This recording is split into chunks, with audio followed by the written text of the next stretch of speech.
Hey guys, so as stated in the title, we are going to talk about, in this video, Hippocampus and Suiryu. Even though a lot of us, including myself, use them together in some teams, they're actually quite different in terms of, what they are good at. And thus, depending on the team you have, one could be better than the other, right? Common misconception is no matter what it is, Hippocampus is better just because he is rare, right? But that is not the case. But I don't want to get ahead of myself. We will get to that. First of all, though, I would like to thank everybody who joined the stream, even though it was a weekday, right? That was Tuesday. And so I would like to announce on Saturday, same time, 2:30 p.m., we will have another stream, right? That is the fifth time. If I still haven't helped you yet with your account after 4 streams before, on Saturday, the fifth one, that might have a better chance. All right, now let's get to the topic at hand. Let's talk about the skills first. Let's start with Hippocampus. Torrent. Now, I've had Hippocampus since the very beginning, right? So I am very familiar with how his skill works. He hits 3 times. So this one deals 96.2, and keep in mind my Hippocampus is A6, so 96.2 of attack as AoE damage per hit. So this is 3 attacks. So all in all, this is close to 300, around like maybe 298. All right. So all in all, if like the familiar gets hit 3 times, okay.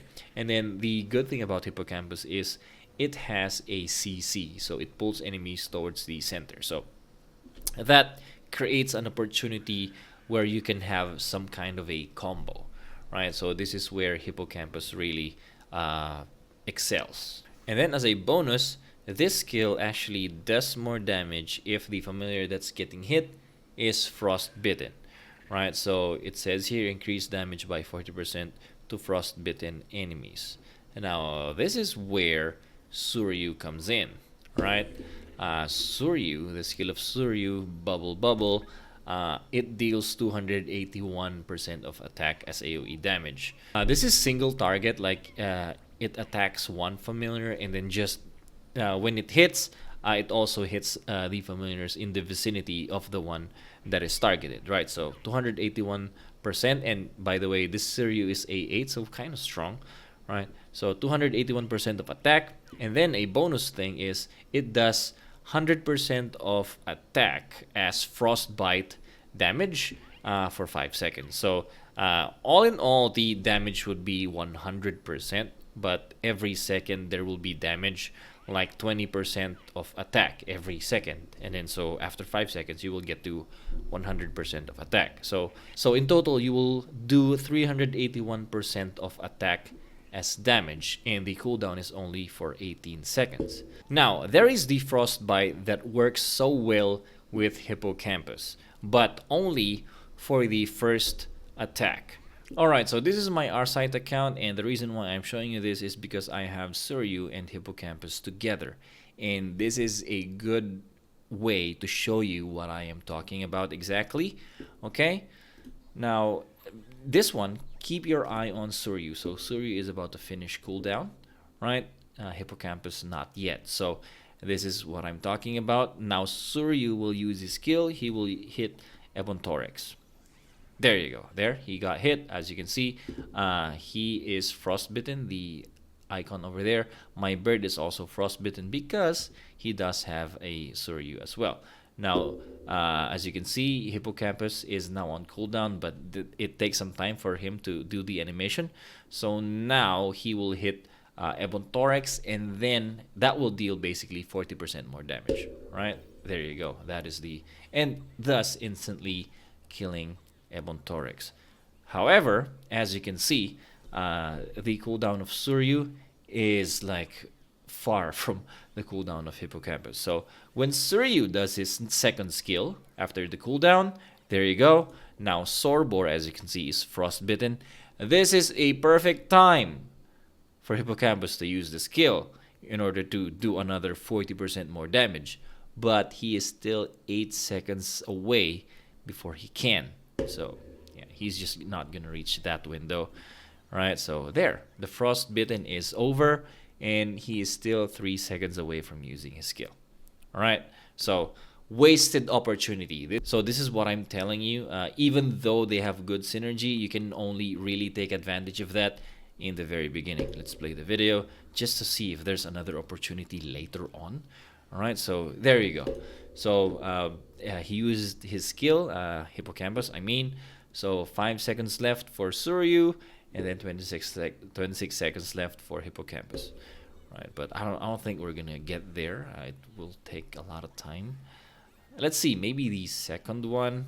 All right, so 18 and then 19. You could still take advantage of it on the third time.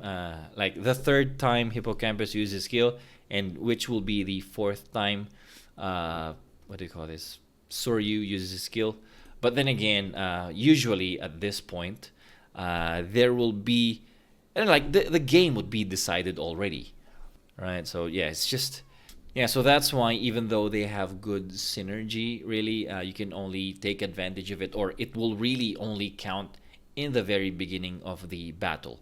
After that one, and yeah, keep in mind my Hippocampus really has a lower cooldown because he's at A6, so maybe I could take advantage of the Hippocampus skill twice in one battle, but for the others who maybe have less of a awakening for their Hippocampus, they might not be able to do that.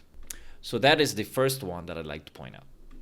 Now, that being said, I will give you a hot take. I actually prefer Suiryu more than Hippocampus. And the reason why is because Suiryu is much more flexible, and he is actually much stronger compared to Hippocampus in terms of DPS. Like, Torrent will do around, as I've mentioned earlier, it will do around 298% of attack as damage, while Suiryu will do, if you combine all of the percents, it will be 381. And you are doing it faster and more times in a battle compared to Hippocampus. Plus, so this is where we take the context in, right? So, in the current meta, a lot of Sorbor is being used, and you know how Sorbor is. Sorbor needs the battle to be drawn out to be really effective, because, you know, he needs some familiars to die first and absorb them and make him stronger. And Sorbor doesn't have a nuke, so it will take some time before he kills some familiars, right? And that's where Suiryu excels, actually. So in a drawn out battle, he will do a lot more damage compared to a Hippocampus. And another context that we have to keep in mind here, Hippocampus at the end of the day is a rare familiar, while Suiryu is not. He is actually one of the common familiars. If you start the game, you have the chance to re-roll until you get one of the three: Ouroboros, Might, or Suiryu. And eventually, as you play along, you will get a lot of Suiryu, Might, and Ouroboros, right? And so it is very easy to increase the awakening of Suiryu compared to a Hippocampus. Now, I have a Hippocampus at A6. This account is very lucky in terms of duplicates of Hippocampus, because like not a lot of whales or dolphins actually have Hippocampus above A6, especially if you are a free-to-play player. Like, you know, I do streams, right? And people show me the screenshots of their teams, and I usually see an A5 or A6 Suiryu, and then they only have an A0 or A1 Hippocampus at best. And then they ask me which one is better to use, Suiryu or Hippocampus. Well, it's definitely Suiryu, just because of more awakening. And then, even if it's an A3 Hippocampus, I would actually prefer Suiryu just because of the current meta, where he is better going against a Sorbor compared to a hippocampus. All right, now let's look at some videos. Although what I can tell you early on is that this might be disproportionate because you can't really fight the same team every single time. So it would be really hard to find good source materials that will really hammer in the point that I'm trying to make. But I do what I can. So for this one, we are going to look at hippocampus going against a sorbor. This is just a trial. I was not using a Toko in this scenario, but you will see how good this team could have been if like it was a proper team, or like because in this particular scenario, my firelings and my dinosaurs did not have good toys. Okay, but we were able to do some good damage. You'll see what I mean. Let's watch it. Right, so as you can see here, sorry, I forgot to tell you something early on. I am all over the place. I apologize.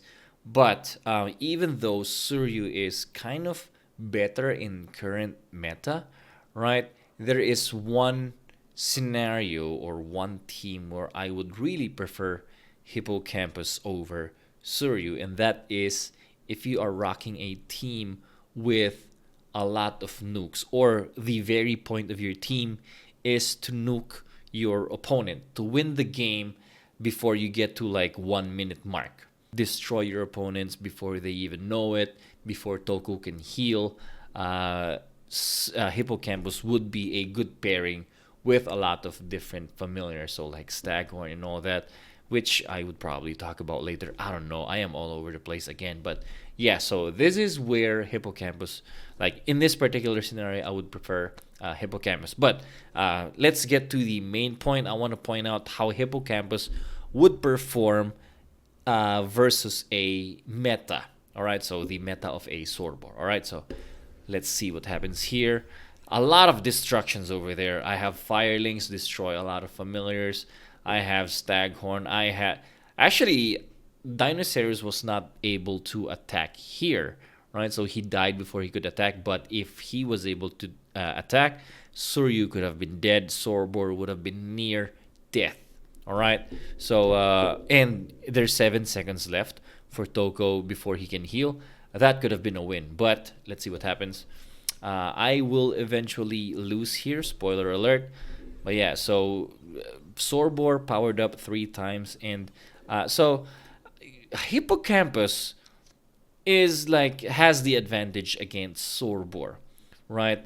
But his damage per second, like his DPS, is really not that good compared to a Suiryu, right? And since I don't have Suiryu with me, there's no way for Hippocampus to burst damage in order to kill a Sorbor. Like that 40% damage increase is very, very important if you are going against a very tanky Sorbor, right? So eventually the damage that I'll be doing is not enough.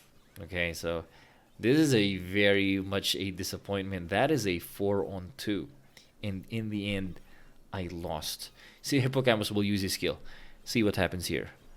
Not a lot of damage, right? So yeah, this is why this is the reason why I would prefer a Suiryu over a Hippocampus. Now I am going to show you a video. I'm going to lose this, but yeah, so I am going to show you a video of a Suiryu going against another meta. Although this is not a this is again where the nuances comes in, right? And the hardship of having the perfect video to show you. So this is disproportionate.